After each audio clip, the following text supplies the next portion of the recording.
The night the world betrayed Aaron Cole, there was no thunder, no warning, no dramatic sign from the sky. There was only silence, the wrong kind of silence, the kind that presses against your ears and tells you something is about to die. The desert air was cold, biting through layers of armor and cloth. Aaron lay flat against the cracked earth, rifle steady, breath controlled. Around him, 37 soldiers waited, spread like shadows among the ruins of a village that had already been erased once by war. Moonlight reflected off broken walls and empty windows. It should have been quiet, too quiet. Aaron's instincts screamed. He raised his fist, the signal to hold. Before anyone could react, the night exploded. Gunfire tore through the darkness from every direction. Mortars slammed into the ground, throwing bodies into the air like ragdolls. Screams followed instantly, sharp and short-lived. The ambush was flawless, too flawless. "Contact, all sides," someone shouted, panic bleeding through discipline. Aaron moved. Training took over. He rolled, fired, repositioned. His rifle barked in controlled bursts, each shot deliberate. He dropped 2 figures rushing from the east, then another from the north. But for every enemy that fell, more appeared. Shadows with guns, ghosts with perfect timing.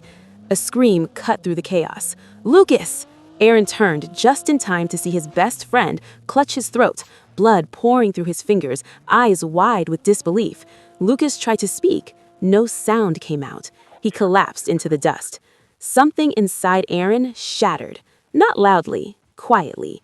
The fight blurred. Time lost meaning. His world narrowed to targets, angles, movement. He didn't feel the heat, the pain, the exhaustion. He only felt the weight of dying men pressing against his back, forcing him forward. By dawn, the village was burning. The enemy was gone, and Aaron Cole stood alone among 37 bodies that should have been alive. Back at base, they called him a miracle. A general shook his hand, eyes empty, smile rehearsed. A medal was pressed into Aaron's palm, cold, heavy, meaningless. "You're lucky," the general said. Aaron stared at the medal, then slowly closed his fingers around it. "Luck didn't save me," he replied. No one answered. From that day on, Aaron stopped sleeping properly. When he closed his eyes, he saw Lucas. He heard the screams. He smelled burning flesh. The war followed him home, clinging to his skin like smoke that never washed off. 6 months later, he was sent back to the United States with polite words and a quiet warning not to talk. New York City greeted him with noise and lights and indifference. People thanked him for his service without looking him in the eye. They shook his hand, then turned away, relieved they didn't have to understand what he carried. The first attempt on his life came 2 weeks later. A car jumped the sidewalk without warning. Aaron dove instinctively, rolling hard against the pavement as the vehicle slammed into a lamppost behind him. The driver fled. No plates, no witnesses. The second attempt was subtler. A man bumped into him in a subway station, whispered, "I'm sorry," and pulled a knife. Aaron disarmed him in 2 seconds, broke his wrist, and vanished into the crowd before anyone noticed. The third attempt convinced him. Someone was cleaning up.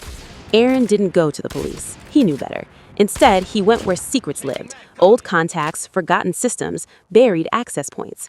Late one night, alone in his apartment, he broke into a military server that no longer officially existed. The file appeared on his screen like a disease. Black ash.